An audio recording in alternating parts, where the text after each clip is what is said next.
Assalamualaikum warahmatullahi wabarakatuh. Bertemu lagi dengan saya Ahmad Juwaini dalam kesempatan bincang-bincang dengan berbagai tokoh, berbagai personil yang mungkin nanti bisa menginspirasi kita semua. Untuk kali ini saya akan mengajak bincang-bincang sahabat saya, teman saya, namanya Mas Wisnu Salman. Assalamualaikum warahmatullahi wabarakatuh, Mas Wisnu. Waalaikumsalam warahmatullahi wabarakatuh, Mas. Alhamdulillah, senang sekali Mas Wisnu bisa ketemu lagi nih. Iya, alhamdulillah. Ini juga sebenarnya pertemuan yang ini ya, mungkin yang ya maksudnya bertemu lagi ya setelah kita lama nggak jumpa. Terakhir tahun 2012. Wah ya udah lama sekali. Makanya kita juga pengen tahu kemana aja nih beliau nih selama tidak bertemu ini. Ini saya kira sangat menarik gitu ya. Iya.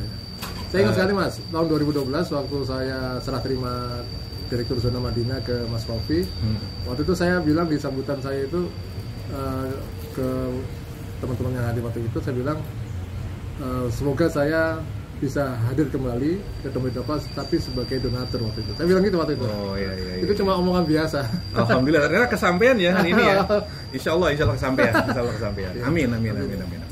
Oke, baik.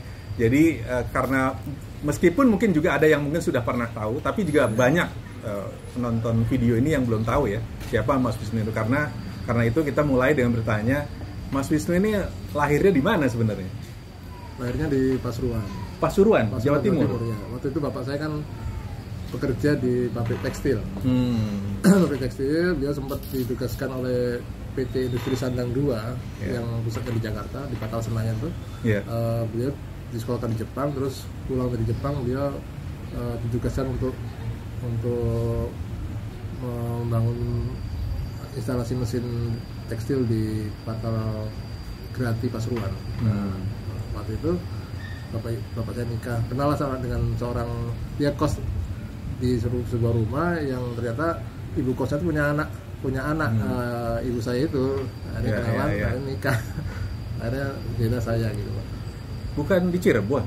Cirebon tuh masa SMA. Oh gitu ya. Ya karena bapak saya itu pindah-pindah ya, akhirnya saya pindahlah ke Cirebon. Ya, jadi kalau dari masa kecil tuh kalau pakai dikira-kira itu masuk tergolong keluarga yang hidup cukup atau memang kurang miskin atau masuk berlebih dalam secara masyarakat pada waktu itu gitu. Bapak saya kan sekolah di Institut Teknologi Tekstil. Iya. Sekarang namanya Sekolah Tinggi Teknologi Tekstil. Dulu sebutannya tekstilnya di ITB gitu loh. Nah, tapi ITB kan ada tekstil kan. Adanya ITT.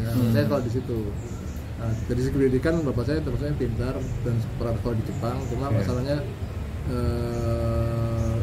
bapak saya tuh kurang mampu manajemen keluarganya, jadi berantakan ekonominya. Gitu. Tapi jadi secara umum bisa dikatakan cukup lah ya, atau menengah ya. Cuma pernah juga berantakan. Karena masalah utang-utang gitu. Iya. Tapi Mas Wisnu masih tinggal sama kedua orang tua sampai SMA? Masih, ketika SMP masih, tapi ketika SMA bapak saya pindah di Bandung karena Bandung itu kan pusat tekstil di Indonesia ya. Betul. Nah, ketika dipindah ke Cicalengka Bandung, saya kan dari dulu selalu obsesi untuk yang terbaik. Ketika SMA itu saya mikir kalau saya sekolahnya nggak di SMA 3 Bandung, saya nggak mau. Oke. Saya waktu itu terimanya hanya di SMA 5. Tapi saya walaupun SMA 5 bagus juga, tapi saya kalau di satu kota itu warga nomor 2 saya nggak mau, tapi ini warga nomor 1 gitu. Akhirnya saya mikir SMA 1 Cirebon, di mana nenek saya tinggal. Walaupun SMA 1 Cirebon mungkin masih bagusan SMA 5, tapi kalau di kota itu saya dipandang warga nomor 1 untuk SMA-nya. Akhirnya saya sekolah situ.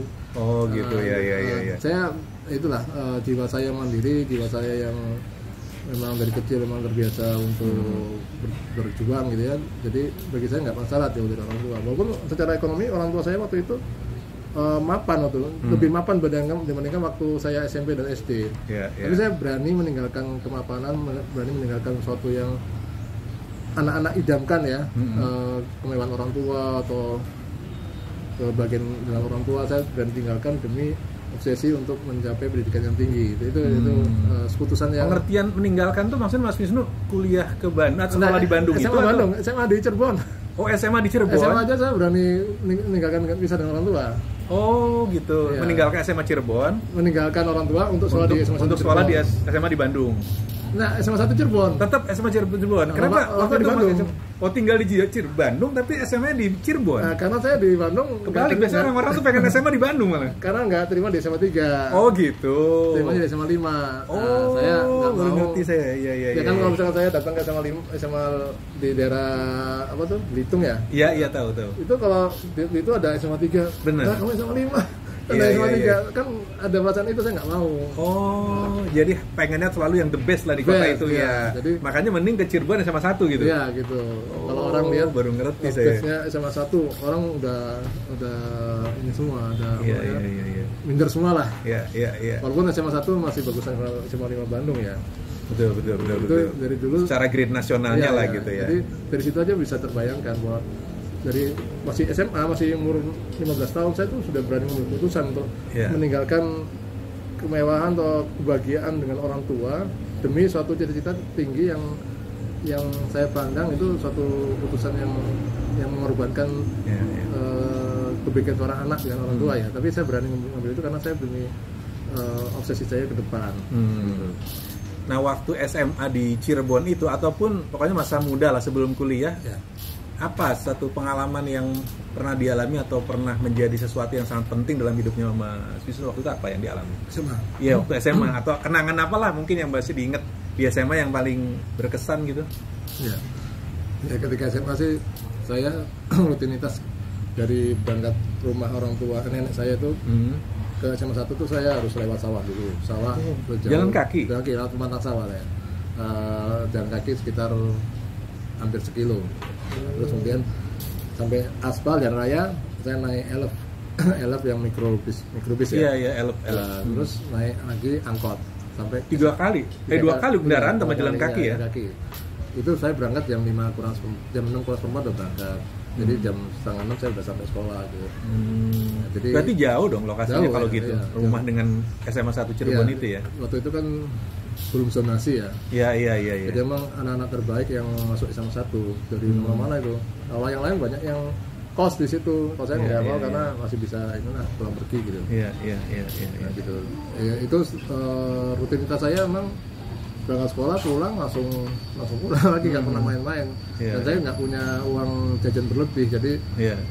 nggak ada budget saya untuk yang aneh-aneh lah ya. Jadi pulang sekolah Iya. belajar pulang maghrib ke tajuk tuh musola ya. Iya, tajuk musola. Dan ya seperti itu rutinitas saya dan saya menikmati itu dan jadi Iya, memang iya. dari dulu tuh memang terbiasa untuk menikmati rutinitas yang mungkin orang lain membosankan ya, tapi bagi Iya. saya itu sudah terlatih dari dulu menjalani sesuatu yang seperti itu gitu. Iya. Makanya tidak heran kalau misalkan sampai sekarang nulis buku atau kuliah lagi bahkan Iya, S2 iya, di Teknik Lingkungan ITB sekarang sedang studi sekarang. Itu kok betah sih ya, karena memang kalau melihat sejarahnya dulunya memang ya masuk akal ya. Iya. Biasa seperti itu saya itu. Oke. Iya. Nah, kemudian kan kuliah di ITB ya. Iya. Kalau nggak salah jurusannya perminyakan ya dulu ya. Pertambangan, sorry. Tapi sebelumnya kan ada lagi cerita kan. Nah, itu ada cerita dulu sebelum Iya. itu apa? Cerita apa yang mau diingat gitu? Ya saya kan ketika saya memang sangat menguasai matematika ya. Matematika itu bagi saya kesukaan saya, dan saya pernah ikut cerdas cermat matematika juga di Tingkat apa itu? Wilayah 3 Cirebon. Wilayah 3 Cirebon. Dan kecepatan saya dalam mengerjakan soal matematika itu cepat sekali lah gitu. Jadi nggak heran ketika itu PTN waktu tahun 93 itu saya diterima di waktu itu sayangnya Teknik Kimia ITB nggak terima saya waktu itu. Terima di Unpad Farmasi. Iya. Nah, terus terima di STAN Sekolah Tinggi Akuntansi Negara. Ini tahun berbeda atau di tahun itu juga Tahun masih? itu juga. Oh, tahun itu juga. Di Farmasi Unpad, di Sekolah Tinggi Akuntansi Negara, terima di Sekolah Tinggi Teknologi Tekstil, di Bapak. Iya. Terus sama Pilot Merpati waktu itu. Terima juga. Wah. Nah, tapi Banyak saya banget yang ambilnya terima. yang STAN. Oh, yang STAN malah yang diambilnya. Yang Merpati saya tinggalkan karena masih ada 9 kali tes lagi. Iya. Saya ikut STAN aja. Farmasi saya tinggalkan. karena bagi saya ya saya itu juga saya nggak mau di kota itu ada ITB, tapi saya kalau di Unpad. Iya. Akhirnya saya di STAN itu Luar biasa nih, Mas Wisnu nih. STAN itu akhirnya setahun saya nggak cocok dengan saya dipajak Pak. Waktu itu. Ya, Sudah lulus STAN-nya waktu itu? Nggak, setahun. Setahun aja. Karena saya cuma dapat pelajaran tentang pajak gitu di STAN-nya. Oke. Jurusan pajak saya. Jurusannya jurusan pajak di STAN-nya. Oke. Ya pajak karena saya di situ kan tahu ya bahwa orang profesi pajak tuh misalkan orang, terus kemudian juga profesi yang juga nggak disukai juga, dan kan ada hadis pembahasan tentang masalah pajak juga. Bikin serem ya? Bikin serem. Terus kemudian juga dengan pajak itu orang banyak memanipulasi juga. Akhirnya kan adalah saya memang kembali lagi saya suka teknik lagi, daftar lagi. Tahun berikutnya itu ya? Enggak. Masih di tahun itu juga? Enggak, tahun berikutnya saya masuk ke Muhammadiyah Jakarta, teknik kimia. Kenapa? Masuk ke Muhammadiyah Jakarta dulu? Kenapa? Karena waktu itu STTB ditahan, nggak bukan STTB ikatan dinas, SMA ikatan dinas. Di STAN karena di STAN ya. Jadi saya nggak bisa. Cuma saya nggak niat DO Pak, nggak niat DO STAN. Saya masih ingin lulus, tapi ternyata IP saya nggak memadai. IP saya cuma 2,34. Berarti benar-benar udah nggak seneng banget itu. Seneng banget. Akhirnya saya DO. Saya itu nangis-nangis, ibu saya, bapak saya marah-marah, tapi setelah saya terus ibu saya nanya, kamu mau sekolah di mana? Mama mau turutin sekolah, kamu sekolah di mana? Mau turutin gitu. Akhirnya saya bilang mau teknik kimia, aku suka teknik kimia. Teknik kimia yang ada di Jakarta ini hanya mau di Jakarta yang saya pandang paling bagus, di Cempaka Putih. Saya hanya sekolah di situ. Di situ saya seorang dosen ya, karena sering ngajarin anak-anak swasta di situ yang tingkat 1, tingkat 2, tingkat 3 pelajaran kalkulus pada nggak bisa semua mereka. Saya ajari mereka. Nah, IP saya waktu itu 3,5 gitu. Luar biasa ya. Dan saya ikut lagi waktu itu, ikut lagi baru terima di ITB. Jadi Mas Wisnu termasuk orang yang pengen selalu berada di prestasi terbaik ya. Sekolah itu kan yang terbaiknya, jadi nggak mau yang nomor 2-nya itu luar biasa itu. Oke, jadi keterima di pertambangan ITB. Tapi kalau boleh tahu pada waktu itu motivasi memilih pertambangan itu apa ya? Waktu itu Mas Wisnu? Saya sukanya tadi kimia. Suka kimia. Sebenarnya suka kimia ya. Saya kan nulis buku kimia pelajaran. Gitu sempat ya. Pada waktu SMA itu? Enggak, waktu sudah kuliah. Udah kuliah. Itu bukti kecintaan saya sama kimia. Saya tulis buku kimia kelas 1, 2, dan 3. Sukanya kimia sama matematika, tapi waktu itu yang ada peluang untuk tulis buku ya hanya kimia waktu itu. Dan saya lihat, saya waktu itu daftarnya teknik kimia sama teknik pertambangan. Karena teknik kimia murni kimia banyak kan. Saya kenapa nggak ngambil kimia murni, karena masa depannya kimia murni nggak terlalu bagus saya pikir, karena jadi saintis kan. Saya lebih suka yang teknik, yang saya pikir banyak uangnya lah, kan di pabrik industri kan. Akhirnya saya milih teknik kimia. Cuma saya milih pilihan 2-nya apa ya? Yang pilihan 2 yang bukan kimia, tapi bukan bernama kimia, tapi ada banyak kimianya. Saya milih pertambangan. Gitu. Tapi kodarullah kok terimanya di bidang pertambangan, pilihan keduanya. Gitu. Akhirnya saya kuliah pertambangan. Nah, kemudian kan lulus. Nggak kerja di pertambangan, dunia pertambangan waktu lulus gitu. Itu ada cerita lagi. Jadi waktu itu kan saya ada penjurusan ya, ada eksplorasi, tambang umum, sama metalurgi. Nah, saya ambil metalurgi waktu itu karena yang paling banyak kimianya itu metalurgi. Cuma di situ ternyata persaingannya tinggi sekali. Dunia kerja waktu itu. Zaman saya itu banyak yang agak sulit posisi di metalurgi, persaingannya tinggi sekali. Akhirnya saya merintis usaha bimbel di belajar. Saya dapat brand manajemen kalbu. MK ya, bimbel MK. Bimbelnya MK. Ya, jadi saya diperbolehkan setelah presentasi di manajemen MK Corporation. Akhirnya dibolehkan pakai nama MK. Jadi yang membuka bimbel MK itu Mas Wisnu malah? Saya sama teman saya, 3 teman saya. Pernah dengar ya? Iya benar. Tahu lah MK, bimbel MK ya tahu lah. Itu saya waktu itu. Cuma waktu itu saya ya gitu, prinsip saya ini Mas, saya tuh nggak pernah lama menekuni satu profesi yang saya pikir di situ kurang bagus untuk saya. Nah, jadi saya langsung beralih ke profesi yang lain. Gitu. Saya mencoba di situ kok saya kok nggak berkembang ya, pendapatan saya kok minim sekali, susah gitu. Nah, waktu itu akhirnya saya sudah punya anak waktu itu, kan waktu kuliah sudah punya anak dan nikah. Oh gitu. Jadi nikahnya di tingkat 4. Tingkat 4. Nikah, oh iya. Itu akhirnya saya mikir harus kerja nih. Saya akhirnya melihat Republika. Di situ ada lowongan untuk kerja di Dompet Duafa. Nah, kok ketarik gitu? Dari orang pertambangan ketarik ke Dompet Duafa itu gimana sebenarnya? Ya saya ambilnya di ini Dompet Duafa karena ada bagian teknik ya, bagian general affair. Betul, saya itu agak bau teknik lah itu. Betul. Saya ambil itu karena saya pikir masih nyambung itu. Iya. Saya nggak mikir ini cocok dengan ilmu saya atau enggak, karena saya berpikir sederhana saja bahwa saya butuh masukan, butuh biaya untuk anak-anak. Akhirnya saya ambil keputusan untuk daftar. Betul. Dan waktu itu di-interview sama Mas Eri, Mas Herman, Mas Torik. Itu waktu itu. Akhirnya keterima lah. Mas Pani Hadi terima. Berapa lama di Dompet Duafa itu waktu itu? Merintis karir sebagai kabak umum 3 tahun, terus setengah tahun sempat sama Mas Ahmad di staf program, setengah tahun. Kemudian manajemen Dompet Duafa memutuskan saya untuk jadi direktur LPM. Jadi 3,5 tahun langsung jadi direktur LPM, 5 tahun, terus 2 tahun di zona Madinah. Ya, jadi sekitar 7 tahun ya ada ya? 10 tahun. 10 tahun malah ya di Dompet Duafa.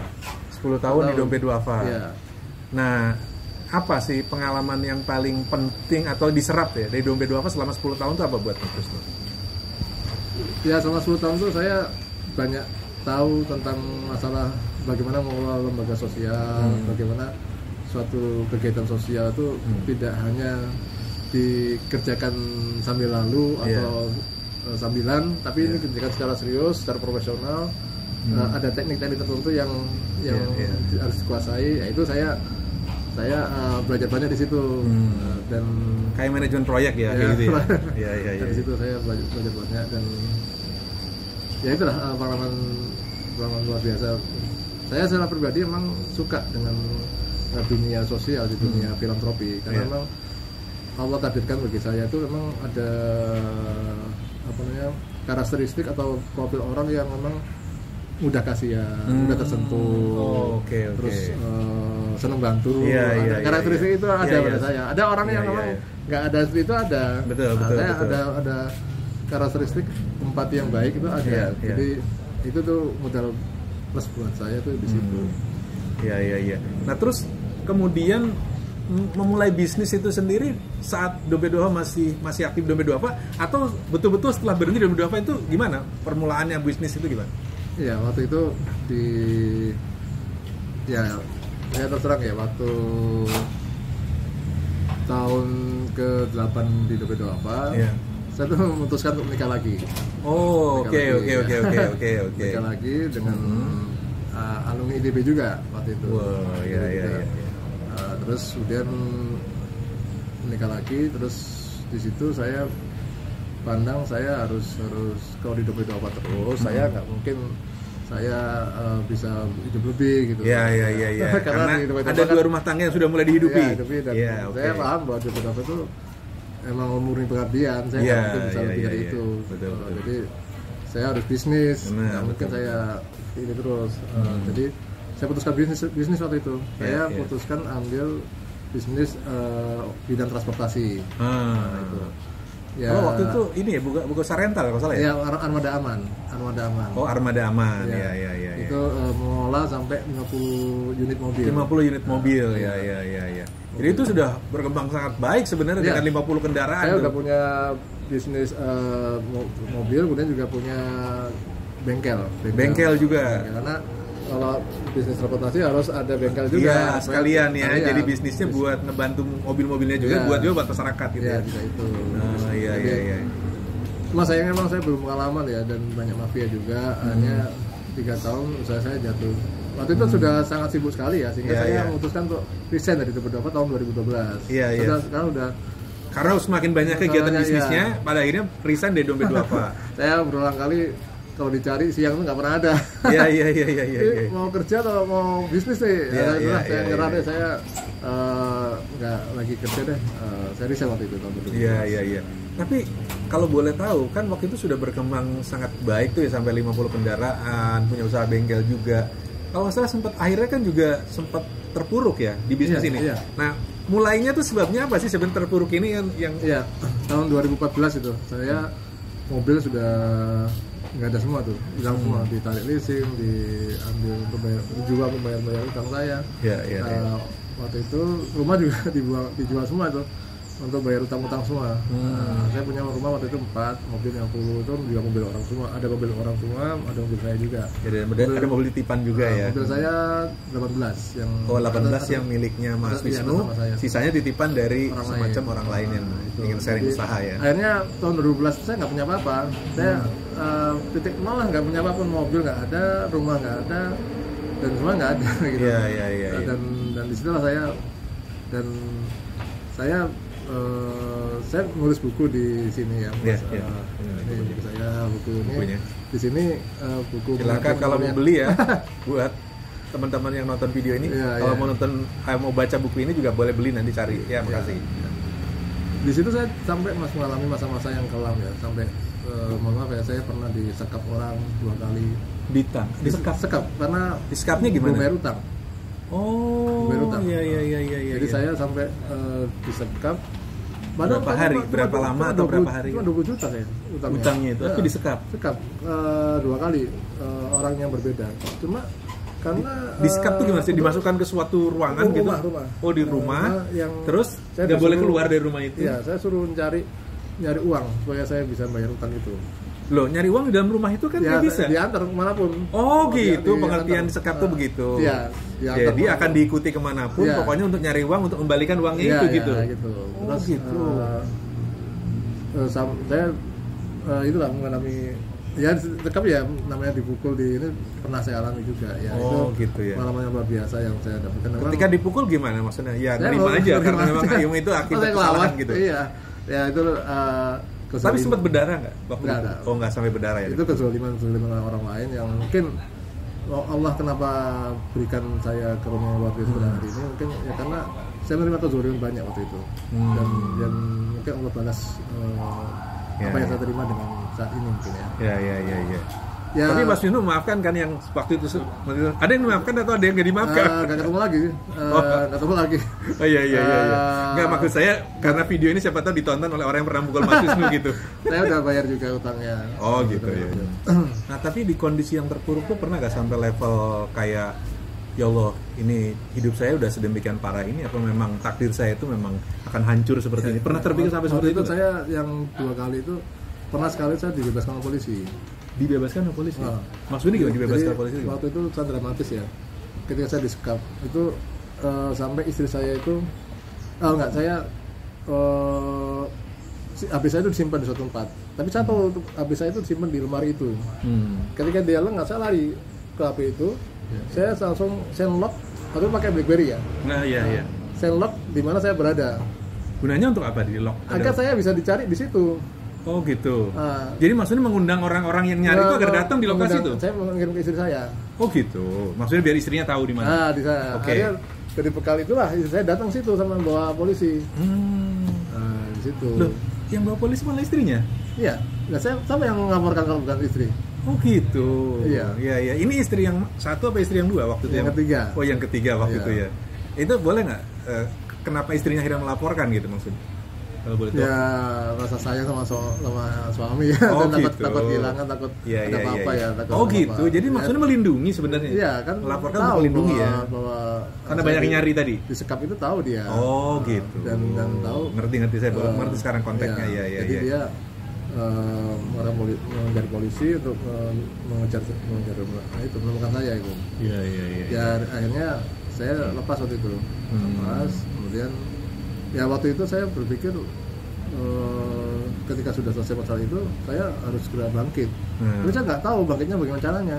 Tapi sebelum sampai bangkit, renungan apa atau keadaan apa ya semacam titik baliknya itu yang kemudian saya harus bangkit gitu. Nah tapi peristiwa apa yang membuat Mas satu lagi tadi kan saya polisi ya. Iya. Satu lagi bagaimana cara lepas saya. Iya. Nah, yang kedua itu saya ketika saya itu di mobil, mobilnya dikunci Oleh orang yang nyekap juga. Orangnya sedang mobil pulsa. Iya, Dia iya. berjalan kaki agak 100 meter dari mobil itu. Iya, iya. Ketika dia sedang lengah, saya buka mobil, pintunya saya langsung lari sekuat tenaga sampai saya sendalnya sampai terlempar semua. Dan saya nggak ada taksi lewat, saya buka pintu taksi, saya langsung masuk ke dalamnya dan langsung udah kayak gitu. ini film-film Hollywood kabur itu ya, betul. film. Saya Luar sampai biasa. masih ingat itu. Dan Itu yang lihat yang itu dikejar akhirnya. dia baru sadar, kabur langsung dia lari cari mobil-mobil yang itu, tapi mobil saya udah lewat duluan. Nah, saya masih ingat, cuma saya lupa nama supir taksi siapa itu. Nah, masuk ke mobil taksi itu mau ke arah kemana waktu itu? Saya minta aja tolong antar saya ke arah Ciputat. Oh, Ciputat aja pokoknya. Ya, saya mau ke arah Parung. Ke arah Parung. Iya, iya, iya. Saya turun di Ciputat dan saya masya Allah bapak itu mengikhlaskan untuk tidak bayar. Siapanya? Saya nggak bayar taksi karena nggak ada uang Oh, saya. karena nggak uang. Iya, benar Iya. benar tadi taksi tadi. Akhirnya gimana dong supir taksi itu? Ya mengikhlaskan dan simpati sama saya. Entahlah, kenapa dia nggak mengira saya itu penjahat ya? Iya, iya, iya, iya, Kok gini. mengira bahwa saya itu korban. Oh, gitu. Iya. Kan bisa aja takut. Misalnya kan. nggak sampai nanya KTP atau apa enggak ya? Langsung Diihlasin aja? Iya. Tetap di bawah. Waduh, supir taksi nih yang So, nonton kalau saya, nonton. kalau bapak itu nonton, saya Berterima kasih. ingin Ya? bertemu dan saya ucapkan jazakallahu khairan dan semoga Allah balas kebaikan bapak. Masya Allah, luar biasa nih buat supir taksi yang pernah membawa Mas Wisnu saat mengalami itu. Tahun 2012 Pak, mungkin 2012. Bapak kalau ingat itu mungkin itulah saya. Iya, iya, iya, iya, iya, iya. Iya. Masya Allah. Kalau boleh tahu supir taksinya itu supir taksi apa? Bluebird atau Bluebird. apa? Bluebird ya, Bluebird. Oke, ini hanya buat nambah inisial aja bahwa waktu itu taksinya itu gitu. Dan itu kemudian pertanyaan yang Mas sampaikan tadi. Iya. Renungan atau ketika titik baliknya di mana? Saya kan akhirnya kan menghubungi semua teman-teman. Iya, iya. Saya kan dulu di Salman ITB ya. Betul, Salman betul. ITB. Saya hubungi teman-teman, saya pikir gimana cara saya bayar utang itu. Iya. Kalau saya kerja jadi karyawan nggak mungkin. Iya. Kalau misalkan kalau jadi karyawan gimana saya bayar utangnya? Terus iya, iya. saya harus bisnis sih, harus Iya, bisnis. iya, Ya. iya. Cuma kelas saya waktu itu ada yang namanya Mas Adi Nugraha, mungkin Mas Adi Nugraha dia lihat video ini. Dia geologi tahun Temen di 90. Salman ITB? Iya, ITB. Dia minta saya, udah kamu jangan minta modal, kamu kerja aja sama saya. Oh, oke, oke. Dia Waktu punya itu ya, jadi ya. punya tambang. Udah dia punya tambang. Punya tambang, batu Nah. Di mana di lokasinya? Batu Jajar. Oh, Batu Jajar. Oke. Nah, saya diminta kerja sama dia. Saya dijadikan wakil kepala teknik tambang. Oh, di sini sama dia. Nah, Kok langsung percaya aja karena teman baik itu ya? kan tambang. Saya kan Oh, karena ijazah sama-sama tambang. anak tambang. Saya Oke, ijazah oke, oke. tambang. Iya, iya, iya, iya. Ya, pasti saya punya sedikit ilmu lah tentang Iya, itu. iya, iya, iya, iya. Itulah pertama kali saya menggunakan ilmu saya sejak kuliah lulus tahun 2001. Jadi Iya, iya, iya. baru dipakai 13 tahun kemudian. Iya, iya, Gitu. iya, iya, iya, iya, iya. Oke, oke, oke. Ya, ya saya mulai belajar lagi. Ya. Mulai Iya, belajar iya. lagi. Mulai baca lagi buku-buku tambang dari situ. Iya, iya, iya. Ya. Nah, dari situ saya mulai naik lagi, dipercaya jadi manajer Di tempatnya Pak Adi itu ya, Pak Adi Nugraha itu. Iya, saya juga belajar bagaimana pemesan bahan produk, pemesan mencari bahan-bahan apa, jadi ini ya purchasing untuk kebutuhan tambang ya. Di Iya, situ saya iya. mulai belajar ya dan mulai ngurus perizinan juga. Akhirnya saya saya tipe pembelajar cepat. Jadi Iya, iya. jangan pernah kalau mau sukses cepat, jangan lama-lama untuk belajar. Iya, iya. Karena umur kita tuh cepat berakhir ya, umur kita tuh nggak lama. Sebentar lagi juga kita udah meninggal kan. Kita harus belajar cepat. Jadi ketika sudah nyaman di situ, saya segera berpindah untuk cari yang lain, tantangan lain. Saya Iya, iya. ada peluang untuk jadi kepala teknik tambang di Tasikmalaya.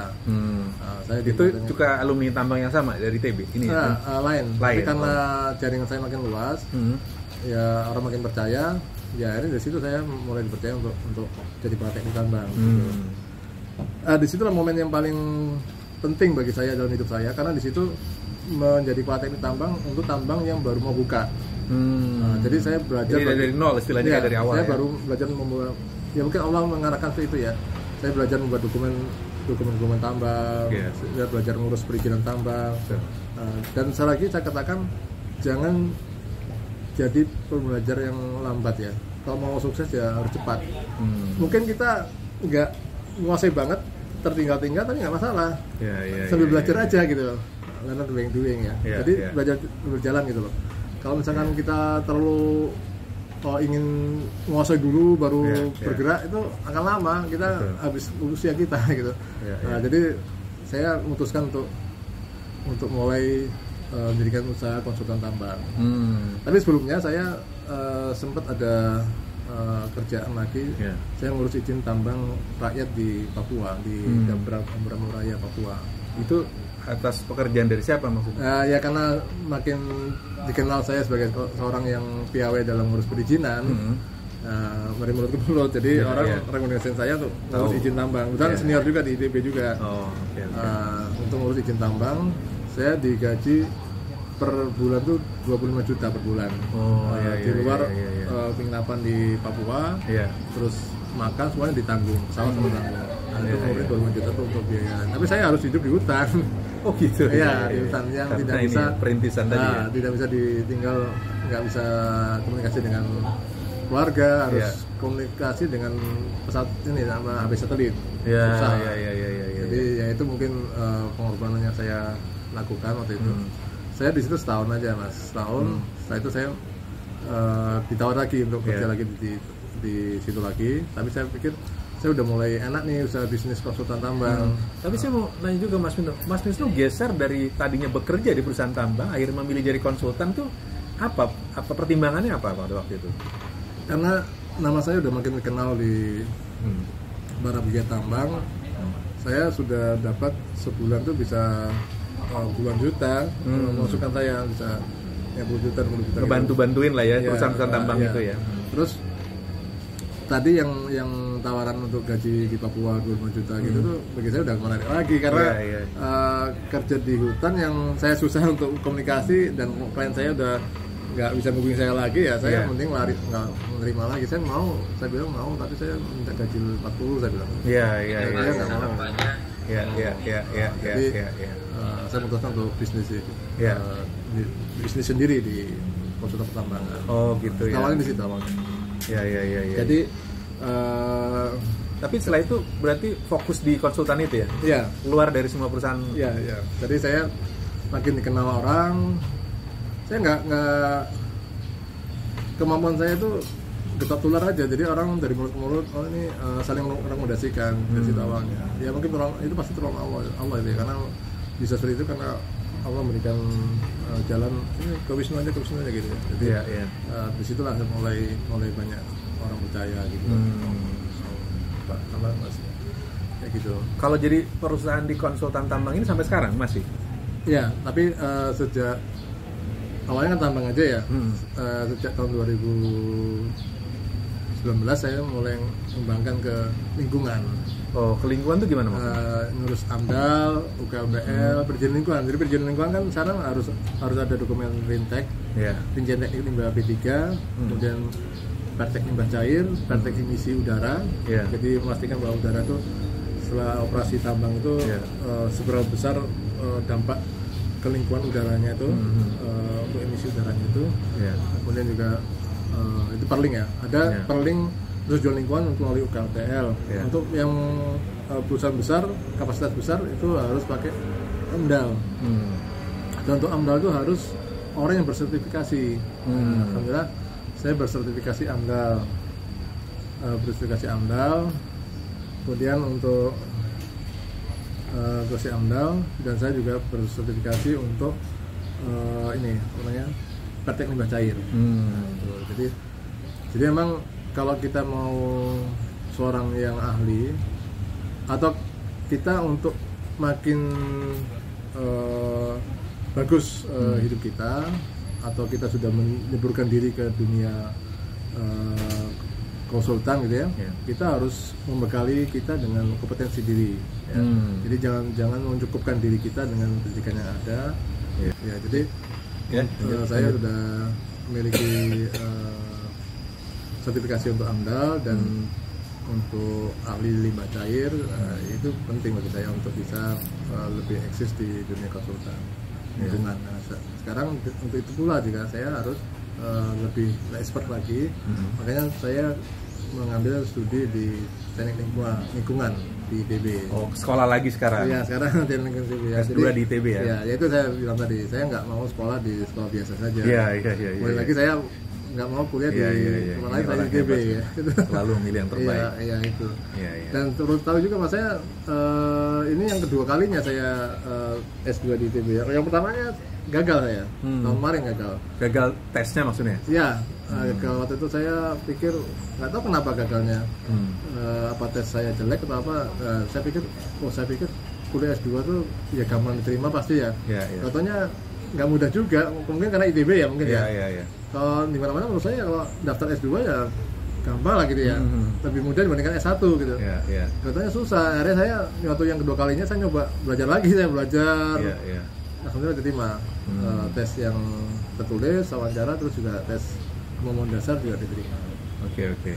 Nah tapi Mas Wisnu tuh sekarang merasakan bahwa katakanlah ada di posisi sekarang nih boleh kita sebut di posisi keberhasilan atau kesuksesan lah. Ya meskipun sebenarnya suatu itu selalu ada proses ya. Tapi maksudnya ada di posisi itu. Nah yang dirasakan Mas Wisnu sekarang tuh apa? Menandai bahwa Mas Wisnu sekarang udah mulai enak, nyaman gitu. Apa yang dirasakannya apa gitu?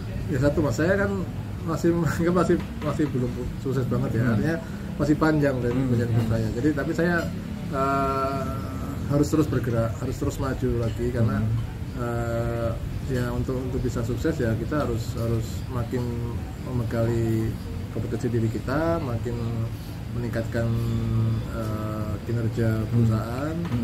Ya maka saya harus dinaungi atau harus dilingkupi atau dilingkari oleh orang-orang yang hebat pula gitu. Makanya ketika saya di Bumi Berkah, saya tuh rekrut orang-orang yang hebat dari ITB, dari UI ya, dan mereka saya gaji tinggi untuk bisa masuk ke perusahaan saya. Jadi itu kunci juga mas. Jadi kalau mau kita jadi besar, kita harus pastikan orang-orang di perusahaan kita itu orang-orang yang handal gitu ya. Dan itu memang perlu biaya.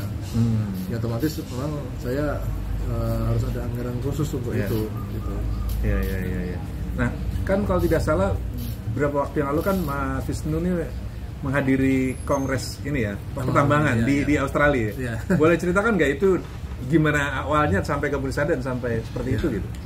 Jadi bisanya ke Australia itu kan awalnya kan ini ya. Saya sampaikan bahwa untuk bisa kita makin berhasil di bisnis kita yang hal yang terpenting itu adalah jaringan.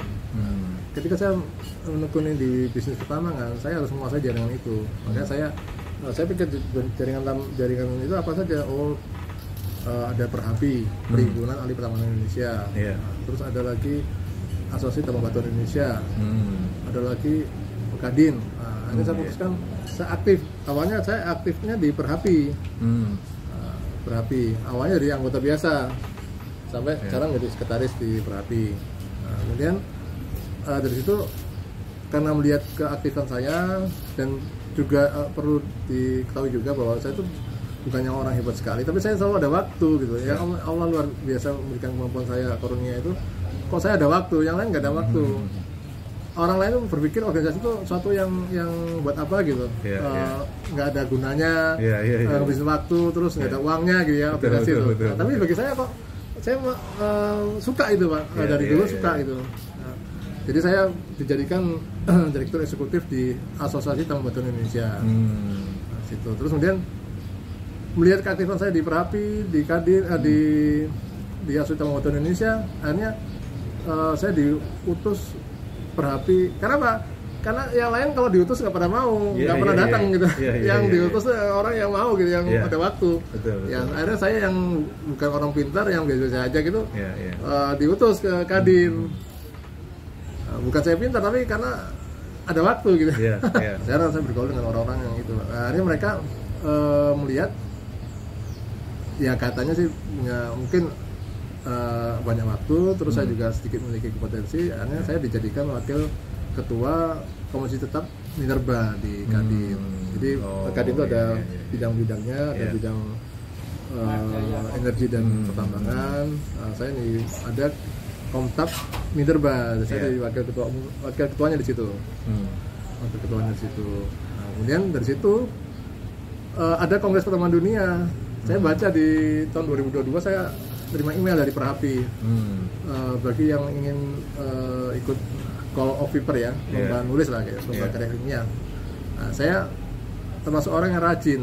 Setiap ada event-event saya ikut gitu. Nulis ngirim-ngirim abstrak gitu ya. Nah, saya di Perhapi 4 kali berturut-turut saya selalu abstrak saya diterima untuk tampil di nasional ya. Nah, saya nyoba ini internasional nih, Nah, saya mengambil judul tentang masalah emisi udara di kegiatan pertambangan. Saya iseng daftar, kok Allah diterima gitu tulisan saya. Nah, jadi akhirnya saya diterima dan saya akhirnya ke Australia. Tapi ketika saya tahu ke Australia, orang Berapi, orang Adbi, ya udah kalian masuk jadi delegasi Indonesia lah, wakil Indonesia di sana kalian sekalian gitu. Iya. Ya itu sejarahnya awalnya itu. Iya. Tapi pernah nggak sih waktu kecil gitu pernah mimpi akan hadir di kongres seperti itu dan kemudian bicara wakili suatu organisasi profesi usaha gitu? Iya. Ya kalau waktu masih SD itu saya udah mimpikan untuk bidang teknik, insinyur. Kan kalau zaman dulu kan mau jadi insinyur, dokter, polisi.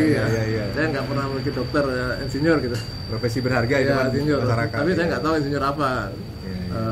Ya dari dulu memang insinyur dari waktu SD itu. Terus kemudian ada pun bicara-bicara itu tampil di internasional apapun ya nggak pernah berpikir seperti itu. Cuma memang ada karakter di saya itu selalu tampil yang terbaik, percaya dirinya luar biasa. Ya tahu sendiri lah kalau anak ITB apalagi ya. Masalah kemampuan nanti dulu. Yang penting pede dulu. Iya, pede betul. Pede dulu, yang penting tampil dulu. Masalah gagal atau ini nanti dulu lah. Yang penting pede dulu. Ya seperti itulah yang buat saya tampil sana kemarin ya lebih ke PD-nya sih. Ya bahasa Inggris saya juga belepotan tapi ya lebih aman langsung bicara aja. Orang ngerti nggak ngerti. Tapi saya dari situ mulai berpikir Mas, wah enak juga ya bicara di internasional, orang menghargai. Terus kemudian kok saya lihat orang yang lain kok bicaranya enak didengarnya. Kok bahasa Inggrisnya kok enak sekali, apa namanya didengarnya. Kemudian juga ada orang yang responnya bagus, berarti kan dipahami bahasa Inggris ya gitu. Kemudian saya jadi pengen, wah saya berarti harus kayak gini nih. Nah itu yang buat saya tuh harus bercita-cita untuk pengen tahun depan atau secepatnya untuk bisa sering tampil dengan bisa berbahasa Inggris di forum-forum internasional. Saya harus rajin nulis di jurnal-jurnal terkemuka ya untuk masa pertambangan. Dan saya akan list jurnal terkemuka di pertambangan apa saja. Saya harus masuk ke situ. Sehingga ketika baca CV, ketika saya nanti bicara di Kongres Pertemanan Dunia tahun 2026 nanti di Peru, di kota 5 Peru, saya akan dibacakan di CV saya itu pernah nulis di jurnal ilmiah ini berapa kali ya gitu. Luar biasa. Itu visioner terus maksudnya hidupnya. Tapi kalau kita nggak pernah tampil seperti itu kemarin kan kita nggak pernah merasa cukup dengan itu kan. Betul, tapi kalau kita udah pernah ya sekarang dengan bahasa Inggris belepotan, terus juga orang nggak ngerti dengar atau nggak, orang nggak ada yang bertanya lah waktu saya presentasi. Tapi amat penting tampil kan. Terus sudah. Tapi saya punya cita-cita Mas untuk besoknya harus lebih baik lagi. Kalau nggak pernah gitu kan gimana bisa? Betul. Kan? Betul. Dan yang penting harapan saya bisa menginspirasi orang lain. Betul. Yang minimalnya anak cucu saya kan senang. Oh bapaknya cucunya kakek saya pernah tampil gitu kan. Iya. Ini ada videonya lah. Iya. Oh iya.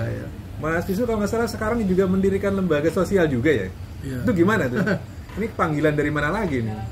Ya saya sampaikan tadi kan bahwa karakter saya Allah berikan karunia saya itu ini ya empati yang bagus.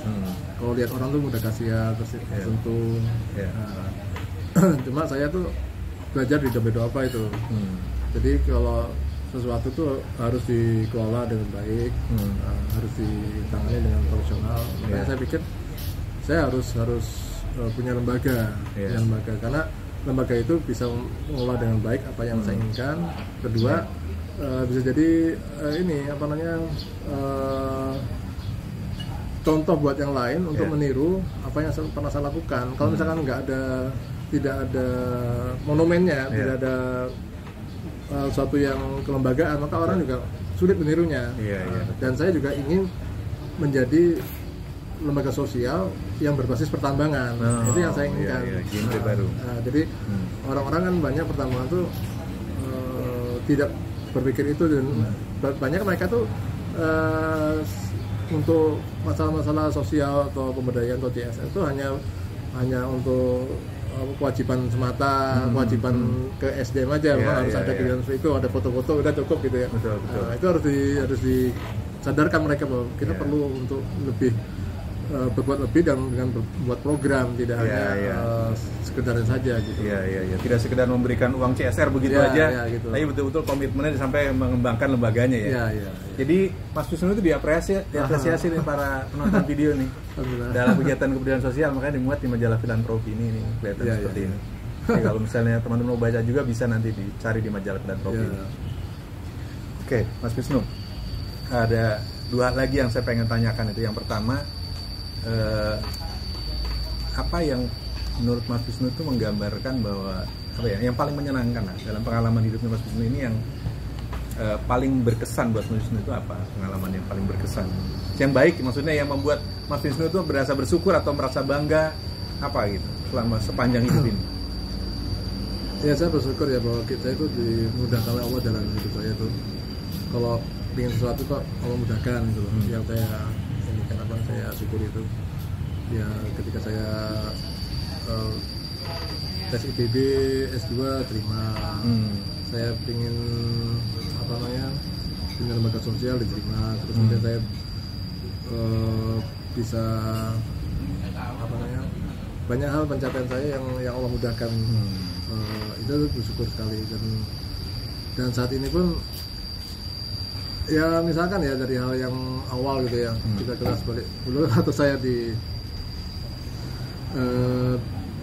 Debedova, saya kan ditugaskan di APM, skalanya nasional gitu ya. Tapi ketika ditugaskan ke zona Madinah, saya mikir kenapa saya pikir pindah ke zona Madinah ya, ke lingkup yang kecil gitu ya. Ternyata oleh Allah tuh dipindahkan sini karena ada jodoh saya di sini gitu. Masya Allah. Jodoh saya, jadi istri ketiga saya itu ternyata sekretaris saya. Selalu ada hikmah ya? Iya, ada sekretaris saya di situ. Nah, jadi saya nih kayak istri ketiga saya ini awalnya dari situ. Ya, itu rahasia. Artinya gini, jangan pernah berburuk sangka dengan kepada Allah atas apa yang telah dituliskan. Betul. Jadi harus bersyukur. Dan pernah juga saya tuh ketika zaman susah itu pernah saya segala profesi pernah saya lakukan. Saya pernah jadi sales kecantikan, sales produk kecantikan, produk MLM yang orang berjualan. Saya pernah jadi sales itu, pernah jadi sales MB juga, pernah jadi supir taksi online. Tapi saya nggak pernah lama. Ketika saya merasa bahwa supir taksi online 2 bulan itu ternyata tidak membuat saya tuh makin baik ekonominya, saya segera tinggalkan. Jadi jangan pernah berburuk sangka terhadap satu profesi. Mungkin bagi orang lain itu jelek, tapi bagi kita bagus mungkin. Waktu itu zaman taksi online zaman dulu tahun 2016 itu banyak orang yang bisa umroh, karena waktu itu zaman itu luar biasa. Nah, tapi ternyata bagi saya nggak bagus, ada orang yang bagus. Makanya ketika kita sudah memilih profesi tertentu dan ternyata tidak bagus perkembangan ekonomi kita, segera pindah, cari yang lain, jangan diem di situ terus. Cari yang lain. Dan ketika pasti ketemu nanti titiknya itu. Itu sih pesan saya kepada teman-teman semuanya yang banyak. Kalau mimpi-mimpi atau harapan yang akan dilakukan ke depan atau yang ingin dicapai ke depan apa? Ya, saya secepatnya lulus S2, terus saya ingin mengambil gelar dokter di TB juga. Terus saya tahun ini harus ikut mengirim beberapa sebanyak mungkin abstrak saya di jurnal ilmiah di di rata-rata kampus-kampus di luar negeri itu pasti ada jurnal ilmiah ya. Saya harus ngirim, aktif ngirim.